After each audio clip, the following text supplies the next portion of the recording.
Welcome to the Leader Lifestyle podcast, where we believe every person can achieve their life goals, better health and happiness as a result of their work, not in spite of it. So on this show, top performers share their philosophy, their routines and advice so you can stop paying the price of work with your health and start leading your team into peak performance. So we've got a great guest today. It's Neil Taylor. Neil and I first met when he ran a flotation tank center, and we had some great conversations about meditation and mindfulness, and both running businesses meant we could relate. And now Neil is a business consultant and he helps service-based businesses scale without working harder or burning out. And you're going to hear some unique ideas because of Neil's corporate experience being a business owner and a consultant, but also because he's an expert in meditation. And we've already had a great conversation before we even kicked off today. So Neil, welcome to the podcast. Great to have you, mate.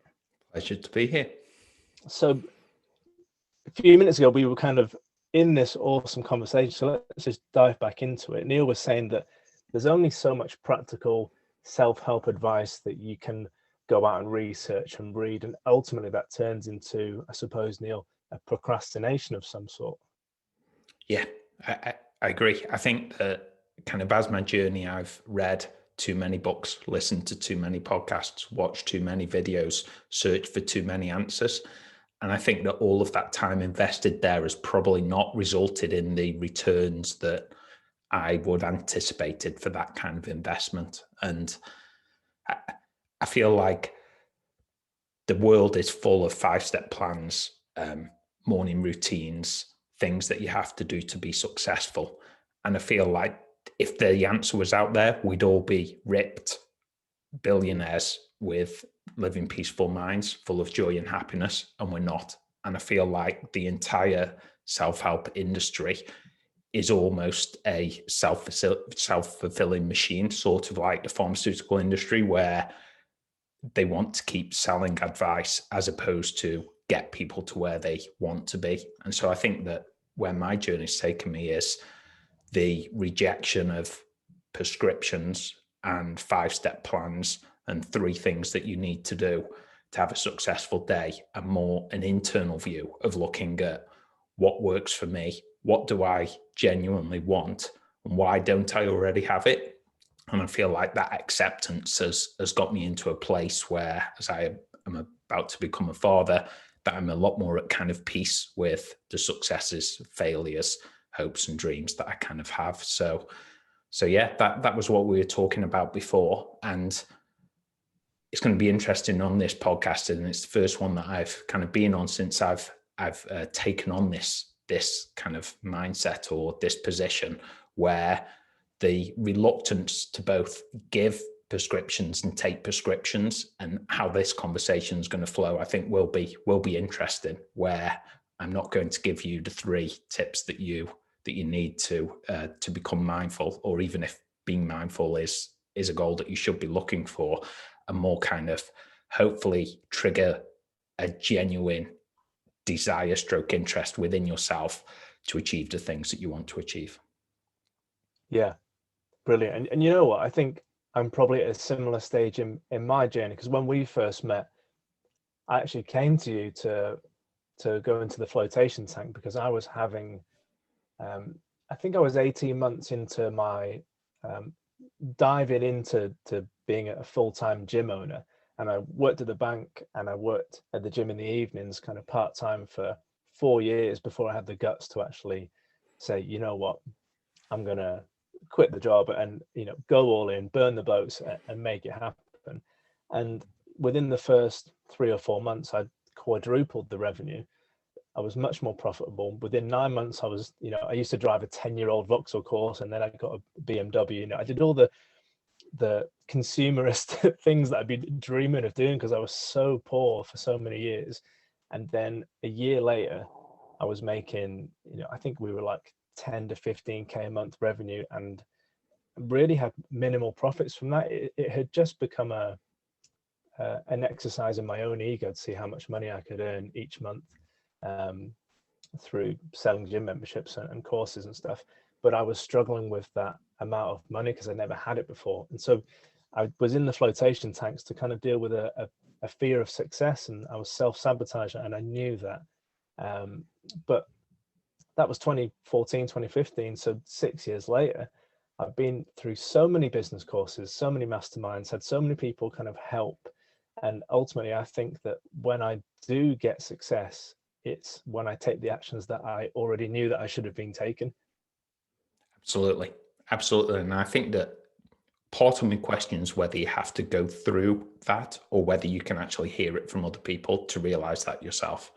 Yeah. And similar to you, I experienced, I'm grateful for financial material success very early on. I, straight out of university, worked for a pharmaceutical company.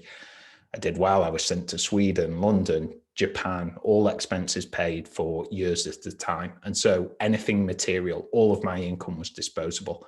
I could buy whatever I wanted to buy. And I think that having experienced that early on and realizing that that wasn't as fulfilling as perhaps the aftershave advertisements make out it to be, and that once you achieve that level of financial wealth, you're still kind of stuck with where you are. Now, that isn't to say that the pursuit of money is bad. I think that whilst money doesn't buy you happiness, it can buy you freedom. And I feel like that when you remove that certain base layer of what's Maslow's hierarchy of needs, of kind of survival and security and being fed and sheltered, that much beyond that doesn't result in kind of the happiness gains of perhaps that the effort is worth of putting in. Now, if you just want to be the person who wins that game, the game of money, and earn enough money, that's fine. But admit that to yourself and don't believe that you'll ever arrive at this place that will make you kind of happy. And what made you kind of have that that epiphany moment then? Because we work in like as I remember, it was accounting or? Yeah, so it was within the finance department at a pharmaceutical company. I was sent out kind of on the high flyer program, living in Japan at the time. And I think that isolation from things of comfort, and things of comfort, I don't mean material, I mean like being able to speak the same language and have conversations with people. I think that kind of isolation made me realize that this isn't what I wanted. And second to that, I looked at people 5-10 years ahead of me on the path that I was walking. And I was like, I don't want to be like that. I don't want to be those people. And I think that as soon as I accepted that I didn't want to trade places with anyone else, and I didn't want to continue on that path, that straight away I quit. Now, I had to serve 6 months notice, which was fine, and provided kind of a financial stability of a runway. And I went from one extreme to another. Off that, I kind of took the find myself year, where I bought a one-way ticket to Buenos Aires in hope of finding purpose and meaning and all of those things that I didn't find in the corporate material world. And whilst I found some incredible experiences, that didn't ultimately result in me finding myself. And I don't think you can find a thing that's already there. And so yeah, that was kind of the trigger moment, twofold, of having the things and realizing more of this wasn't going to make me happy. And then looking at people beyond me and realizing I didn't want to be them and I didn't want to go down that path. Again, there are multiple frameworks you can look at this. Regret minimalization, I know, is one that the Amazon, our former CEO now, Jeff Bezos uses, of right on your deathbed, what don't you want people to kind of, what would you have regret of not doing? And I think that's a useful way to look at things. But again, the prescription and honesty of, is more of what you've got now going to take you to where you want to go? I think the sooner you can have that conversation with yourself, the better. Yeah. I think that's quite profound. But I do wonder if that is something you have to experience and learn through mistakes. Exactly. Nobody could have. It's like these. I'm sorry if you've got any pre-framed kind of questions. What would you tell your 20-year-old self? But absolutely, I wouldn't listen. I couldn't hear the things that I would tell my 20-year-old self now, because you have to experience them to a certain degree. There are some things you can learn from other people. Like if you want to lose weight or build muscle, like that is a very mechanical in a way thing. but the path to having a life of meaning, fulfillment, peace of mind, I just don't think that anybody else can tell you those things to a degree. And in some ways, even learning for yourself, I think we need a reminder. I once heard someone say, humanity would be a whole lot better if we had a near-death experience once every 3 months.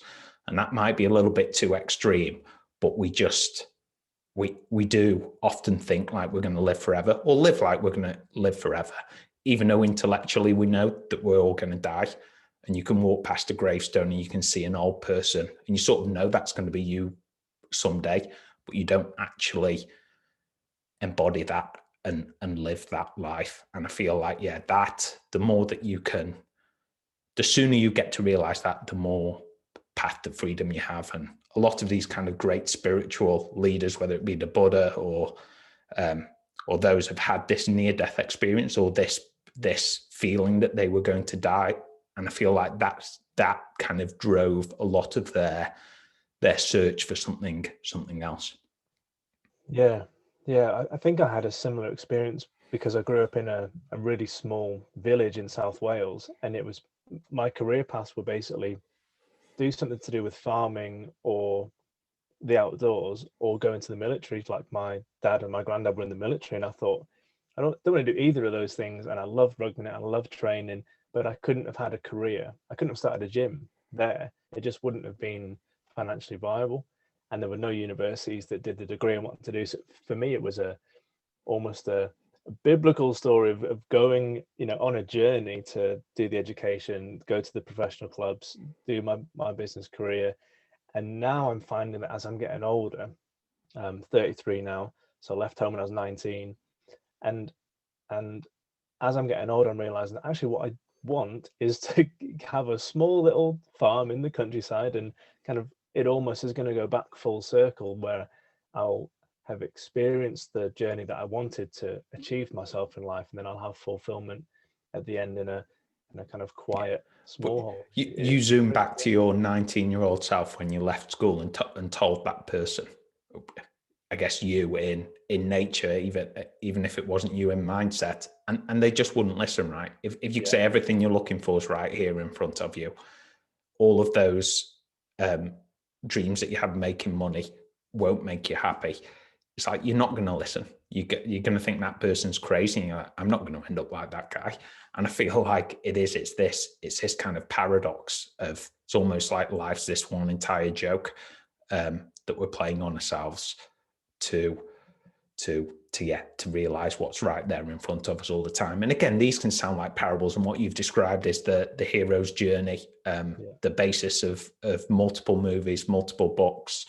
And it's like, is this embedded within our DNA, spirit, soul, whatever you believe in, or are we just playing these things out and then post-rationalizing and trying to spot this pattern in a life that does or doesn't exist?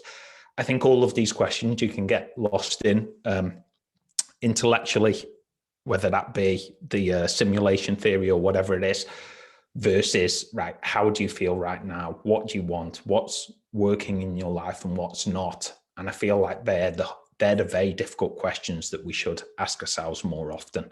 It's like, I don't know that many people that can actually articulate what they want from life, that you can ask why for 5 times and they get to something that's actually real. Like you can say, oh yeah, I want to be a millionaire. Why? Oh, because I want to do lots of things and travel. Why? And if you go down that route, I think that people kind of after 2 or 3 whys just come out of ideas, because it isn't a genuine desire. They're parroting what society's taught them, wants them to kind of achieve and want. Yeah. I think if someone was in a corporate job right now and they're listening to this, and let's say, because primarily this podcast, I'm aiming it at managers and leaders and small business owners, people who have employees or kind of staff underneath them. If they're not enjoying that position, maybe it's a business that they've got to a point in their business where there's just not enough hours in the week to serve the amount of clients that they want to serve, and there's no way of them kind of scaling in that direction. Or with the corporate stuff, maybe the environment's a bit toxic, they don't like their boss, no one's listening to them, they don't feel fulfilled. What are the, in your experience, questions that you would intuitively ask yourself in that scenario? Or how would you gain awareness that you even felt bad? I feel like, I think asking yourself where you want to be or what you don't want, what's in your life currently that you don't want. I think kind of listing those, and then as opposed to asking the question, how do I change this? What should I do? Should I start a business? Because there's probably 700,000 people trying to sell you a $97 e-course answering those questions. That you should look at why am I where I am? Why haven't I already achieved those things that I want to achieve? And I think in any situation, part of us is okay with that situation. Otherwise, we would have already solved it. And I think kind of similar to you, as I look back, I think there is fulfillment and happiness and meaning that can be found in any of these any office job that often are frowned down upon by entrepreneurs and Twitter and people on YouTube. And I feel like they're trying to make you feel small so that they can gain from you, whether that be you watching their videos on YouTube so they can drive advertising revenue, or buy their book or buy their course. I think an acceptance and understanding of where you are is the first place that you can enact change. And ask yourself why you haven't already made these changes if they are so important to you. And I absolutely wouldn't feel bad about where you are. And that's easy for me to say, but that acceptance of you are where you are because you kind of chose this on some level is the first place from which, if you do want to make change, you can operate from, versus this kind of arrival fallacy of thinking things will be better if X. And that X could be you had your own business, your boss wasn't such a, can we swear on this podcast, a-hole, whatever it might be. I think that all of those things won't deliver you to the place that you kind of want to be. So again, I don't want to go into kind of prescriptions, but an acceptance of where you are and understanding of why you are where you are and why you haven't made those changes that you might say you want is a good place to kind of be. Yeah, well, like you said before we did start recording this, I think a lot of self-help is, I'm going to put this in a non-polite way. I think a lot of people are full of shit because they're selling you a course, let's say it's 2 or 3 grand, and then they're trying to fill the course with stuff to warrant the value of it, instead of just going, you know what, think about what you actually want to do, figure out an actual, mini step-by-step plan to help yourself get there, and actually start taking the steps. For example, this podcast, I have all the gear and I've had all the gear for years, and I've bought podcast books and courses, and how do you actually do it? And ultimately you ask someone if they want to have a chat with you and you press record.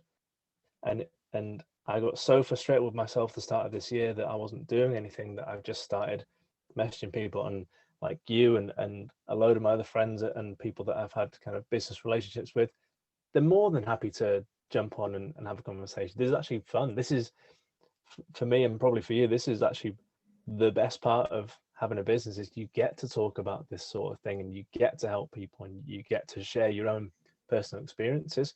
So my most hated bit of advice is, when you want to have better financial health, just save 10% a month.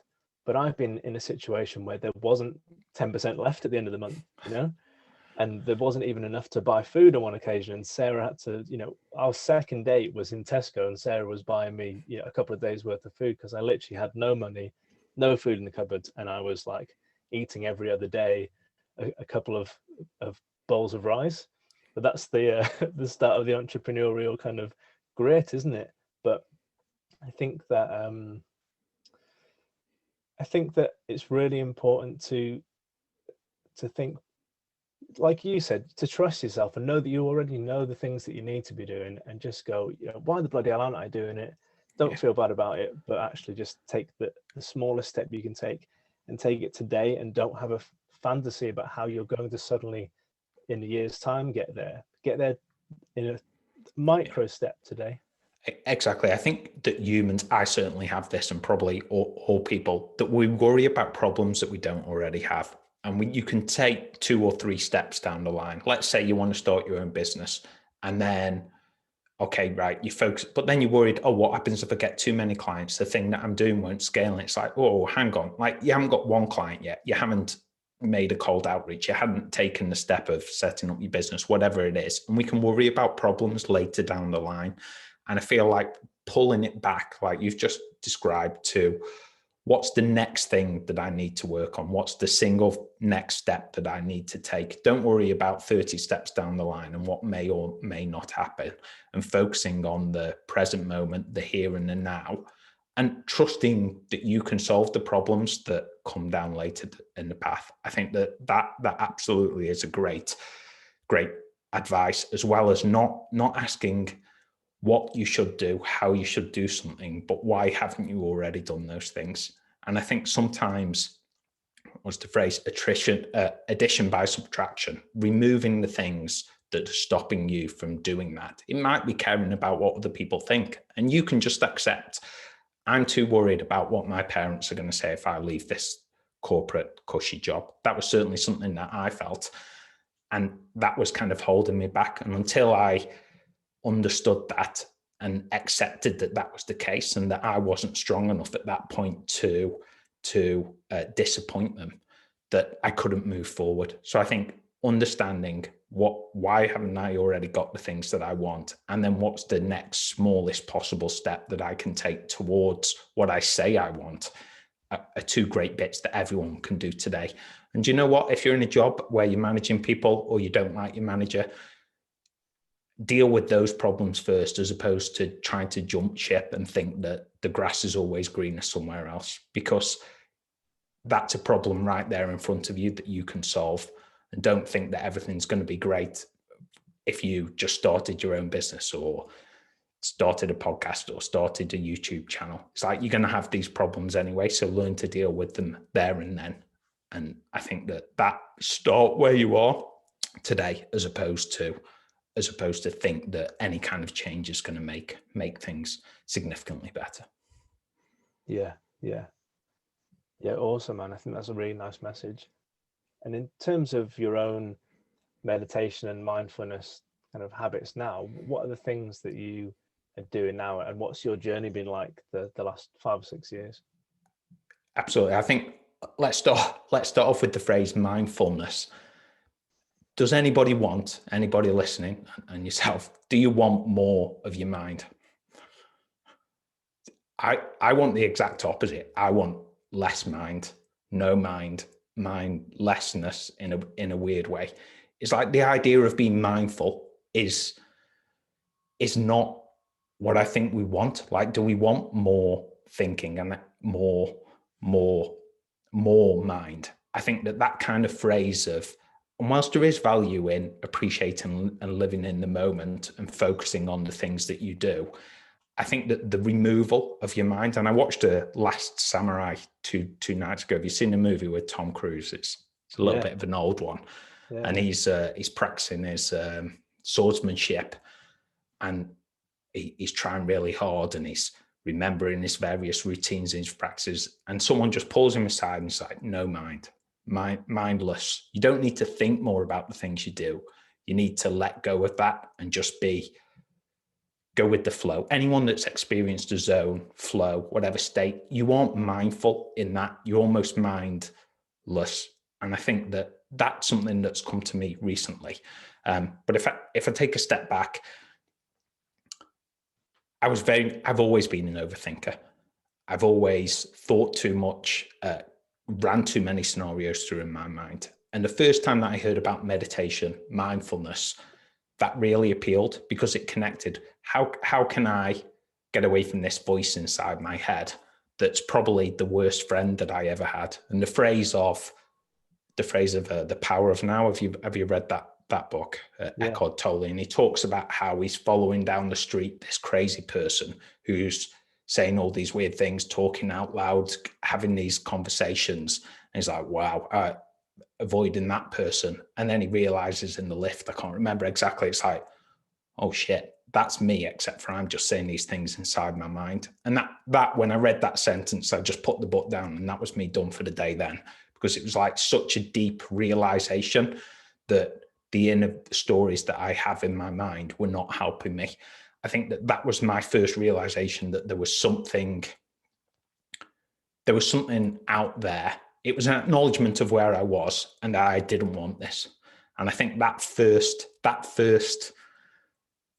realization took me on this journey. And that journey went down all of these different routes of meditation, from mantra chanting based meditation to just sitting there quietly, to breath work, to flotation tanks where I opened my own business, to psychedelics, all in this search of this kind of peace of mind, peace from mind, in a way that's a probably better articulation. And that process there has evolved into less of the sitting from a 10 minutes a day or 20 minutes in the morning, 20 minutes at night, to a general awareness that of a search to escape from my mind. And I think that whilst meditation can be useful, and to be sat down and concentrate for 10 minutes, it's a little bit futile if after those 10 minutes you completely lose that. And so many people meditate, and yet so few people are enlightened. And I think if you just want to relax, if you're highly stressed, focusing on your breath can be very helpful. It might help you sleep, it might help you relax. But if you're trying to achieve a state of peace from mind or enlightenment, I feel like it's a little bit like, what's the phrase, trying to empty the ocean with a teacup. A better way is to completely live more in the zone, live more in the moment, and that involves less thinking. And I think we talked about on the phone, if your hair's on the call before we started recording, if your hair's on fire, you're going to solve that. You're going to put it out. You're going to not overthink it. You're not going to think what's the right thing to do. You're just going to solve it. And I think anyone that's experienced a sport, or even coding or playing computer games, the times that often we feel most alive is when that internal voice is quieted and gone. And that is not mindful. You're almost not aware of everything. It's almost like you're not yourself, and you're looking at yourself from this kind of third person. I feel like that goal, that target of freedom is a more worthy target than just being able to meditate 20 minutes in the morning and 20 minutes at night. So it's almost inner peace through taking action. Yeah, I think, again, the last samurai's on my mind. It's like, be perfect in everything that you do. And again, another phrase that when I was a corporate employee that stuck with me is, how you do anything is how you do everything. And the more that you can seek perfection in every moment, and to be fully, like you say, fully embraced in your action, dedicated to your action, committed to your action, not thinking about, oh, what happens next? What if I do this, then that happens? Or if that happens, then this happens. And what about that? I think the more that you can just, whatever it is, write that email, record that podcast, versus thinking about, oh, what happens? Or what do I need for this? The better. And exactly, living in the moment, embracing the action. That's all there is to life. Again, back to this arrival fallacy, I think it's the biggest lie that we tell ourselves. If X, then we'll be happy. If you can't be happy now, even to the point, if you can't be happy when your boss is having a go at you for something that's just a reflection of their insecurities, if you can't be present in that moment and realize that this is just part of the journey, like you're not going to be present at any other time, whether that be, you might get moments when you're on a beach somewhere, but in general, you need to be present now with whatever's in front of you. And that's the right place to start. Yeah. And I've got a couple of things that I think could be helpful to kind of help sum that point up. But the first thing is that the gap between thinking about doing something and actually doing it is where I experience anxiety and nerves and everything else. And sometimes there's no way of shortening that. Let's say I've got to do a presentation on Wednesday next week. I can't do it now. But something that helps me is thinking of, rather than how, how badly those people are going to react, or what difficult questions are they going to ask me when I'm presenting that. Rather, I think, how can I help them add value to their lives through what I'm about to present? And so thinking about the positives and the benefits to other people helps me get out of my own thinking and into reducing anxiety and stress.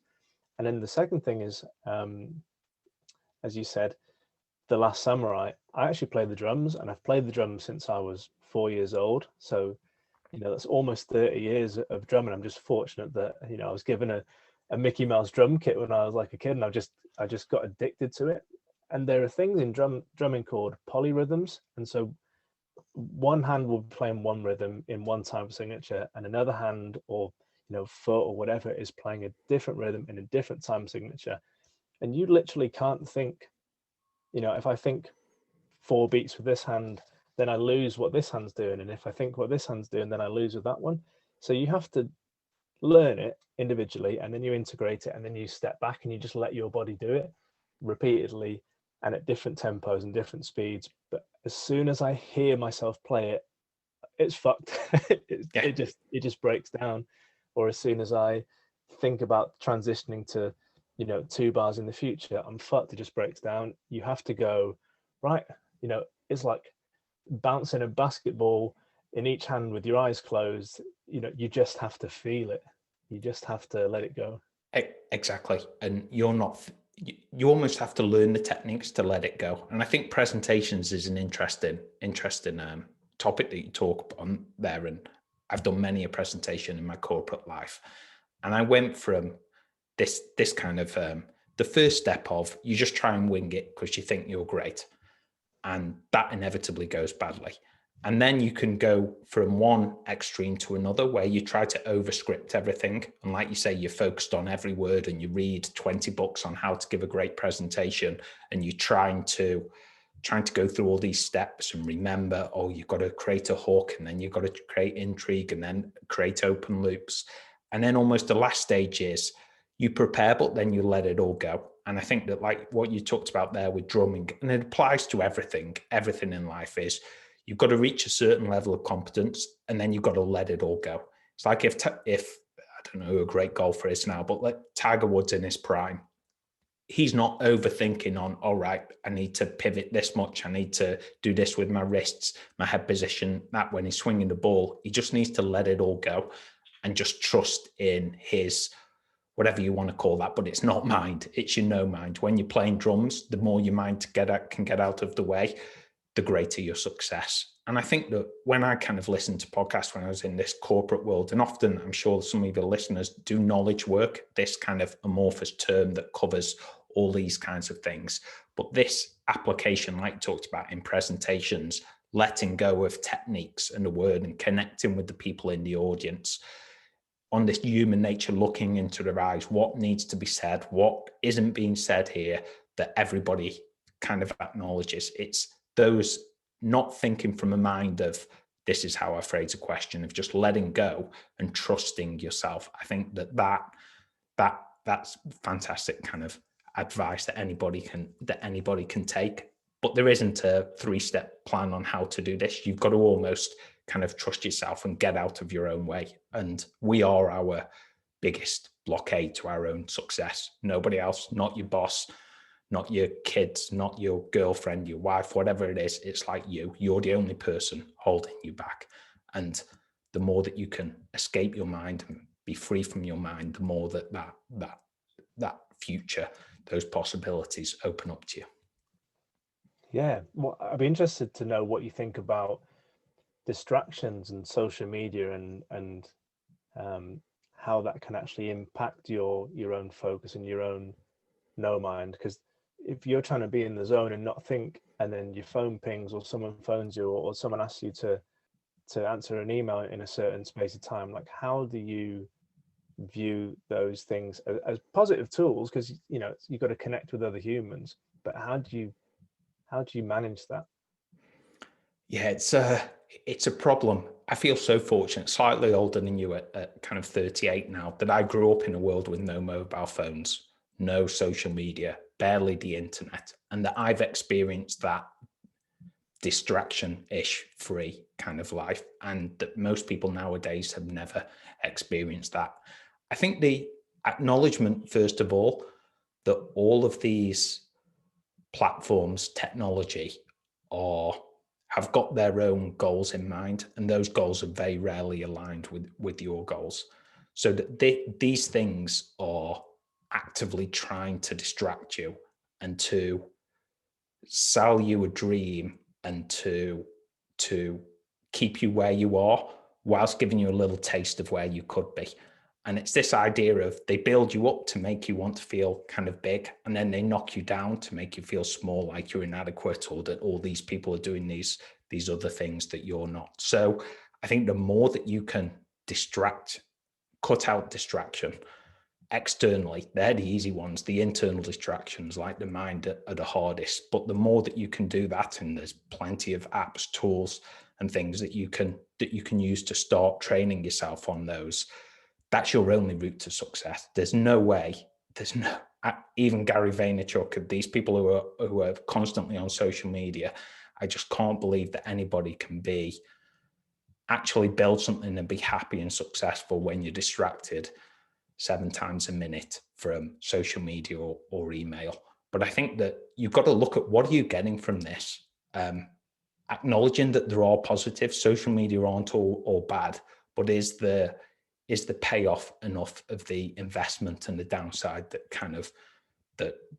you put into it? So it's a tricky one. I'm glad that I've experienced this life without it. For people that are growing up with it embedded all around them, I think it's going to be very difficult. There's Cal Newport. I'm not sure if you've ever heard of him. He's wrote kind of digital minimalism and deep work. If you're in a corporate environment, his books probably are the best kind of guide that I've read to help deal with that. And I think that one thing that I remember taking is, say your boss is instant messaging you or emailing you all the time, and you don't feel like you can take you can't get anything done. Go to your boss and say, here are the things that I want to achieve. I can't achieve these because of these few things. And lay it out so that they understand it. And then say, right, if I can, it might be work from home. It might be go offline for 4 hours on a Tuesday afternoon, or batching your meetings, any of those things that you can do. But don't take it all on yourself. Like, make your boss, if they're the problem, kind of aware of that. And then also be the example that you want to be in the world. I think for your team, like scheduling these interruptions is something that I do. I only check social media twice a day, and it's just within those kind of time boxed schedules. But it's a difficult one. The external distractions, though, are far easier than the internal distractions. There are so many tools that you can do to kind of lock things down and to turn things off. It's the mind that's kind of the problem. How do you cope with this? Because I guess your business is more reliant on social media perhaps than mine is. Yeah, but we've been very aware with the gym business, for example, that it was at its peak. It was posting in a Facebook group every day. All the clients are messaging you on your personal Facebook profile. All the coaches in the gym were experiencing the same thing. And the lockdown's actually been a bit of a gift, because we've moved to this coaching software called True Coach. And basically all the clients have an app, and you have this kind of back end where you go in and you program everyone's workouts, and you assign it to the client that you want to assign it to. And then they fill out, their notes and their weights and everything that they've done with their home training. And then once a week they do a check-in. We give them like a voice note back that they can listen to at any time, and they can also message, text message us within the app. So you can then say to it's just me, Sarah, and a coach called Tom Smith, powerlifting coach. We just check every Sunday. So rather than it being every day, we just go, right, Sunday morning, ask everyone to check in, respond to all their check-ins, and program them for the following week, and that's it. And if they want more help in the meantime, they have to proactively ask for it. Whereas it used to be that I was asking people to, message me all the time. I was reaching out all the time, but we've tried to make all our clients really self-reliant over the last couple of years. And that's been such a game changer, because if they don't want to actually get stronger, build muscle, do the diet, then I've realized now, after 14 years of coaching, you can't force people to do it. If people aren't genuine, they aren't going to change, right? Yeah. No, we can always find excuses of why things aren't going to work for us. And unless you're genuine, it just doesn't work. I think what you said there is not only serving you guys and your coaches, but your clients. Like, so often, if it's easy to ask what you should do, you never actually grow. It's a phrase that's applied often to children and old people. It's like, never do for somebody something that they could do themselves. So it's like, if you want your child to grow and learn, don't fulfill all of their every one of their kind of needs, because they're never going to learn for themselves. And the same for old people, as they kind of come off the other end of the curve, is if you did everything and they never walk up the stairs or get their own cup of tea, they're never going to, they're going to lose muscle and deteriorate even faster. I think the same applies to your employees or your team. Is that often when they ask you how to, turn that question around on them and kind of say, like, what do you do? What do you think you should do? Why are you asking me this? Or just ignore it. And I was speaking to a client this morning, actually, and she's a managing director at a company, and she said how wonderful that's been, where she just ignores things. And so often the person steps up and grows and answers the question for themselves, and then never ask that question again. Or you realize that person shouldn't be in your team. And I think that the more that you answer distractions and you're instantly the go-to guy and you're putting out the fires, we can get self-worth from that, but you're not serving yourself or your team, stroke clients, employees, whatever it might be. So yeah, I think that's kind of an angle that serves everyone, right? That having Google that gives you the answer to everything, or having a person you can ask on how to do everything, it's an addiction. You're becoming addicted to their advice and their steps, and you're never going to grow and learn from yourself. And you're just becoming more addicted and less capable every time you ask someone how to do something or what you should do. At least if you're nervous, come with a proposal and say, this is the problem, I'm thinking this, or can you pick any flaws in it, or what's the downside to that? I think that's a far more empowering mindset that you can kind of have. And again, flip it around on your team. If they come to you, well, what should I do here? This has happened. Ask them, what would you do? And just hold that kind of space and that silence. So yeah, it's be the example you want to be in the world, right? If you're always answering people's questions and pinging them and sending WhatsApps and messages and voice notes and whatever else, like you're not serving them or yourself. Yeah, I think there's three things I want to go through. I'm probably going to lose track of my thoughts here. There's so much to go through there. I think in my own experience as a manager, I'd always tell them what to do, but when I actually got better at managing, I'd ask them what's gone well, what's gone badly, what are you going to do better next time? And I'd let them fail a little bit and not be a perfectionist. And the whole business just took off after that, because I was able to trust them and they were actually growing. When I realized previously, by doing it for them, they'd, number one, expect me to do it every time, and number two, I was stifling their progress and their development. And then the second thing I want to talk about is there's a chapter in a book by John Carlton, who's a copywriter. I can't remember what the book's called, but it's called Operation Money Suck. And he says that he was in his office and the photocopy is broken down and the secretary's on the phone with the landlords coming in because they haven't paid the rent or something. Everything's going wrong. And he just closes the door, blocks the door, and says, right, that's Operation Money Suck. What we're going to do for the next 2 hours is bring the big bucks in. And he sits there and he writes an advert and it goes out and they open the door 2 hours later, and the photocopy is working, the landlord's gone away, the secretary's, handling the phones, and everything's fine. And in my own life, what I've done is I give myself 3 key tasks to take every day that will move my life forward that are definitively not admin tasks. Because what I found is if I've got to pay the gym rent or call HMRC or do the accounts, that stuff gets done. I'm not going to not do it. But I was lying to myself previously by adding those things to my to-do list. Now I'll put in, things that will definitively move my life and my business forwards, like email 5 people to see if they'll get on the podcast. Do you know what I mean? It's more of a creative project task than an admin thing that needs to be done urgently. That's been really beneficial. And then the third thing, I'm impressed I've managed to keep all my thoughts in line, is knowing your weaknesses. I think is really key, because I'm crap at accounts and money and organizing things and planning things ahead, and I used to do it all, and now I get people around me who are good at that and who enjoy that to actually do it, where my strength is talking about and advocating a positive message, doing marketing, doing videos, doing podcasts, doing public speaking. I realize that loads of people hate doing that. They actually don't enjoy that. It fills them with dread, whereas I love it.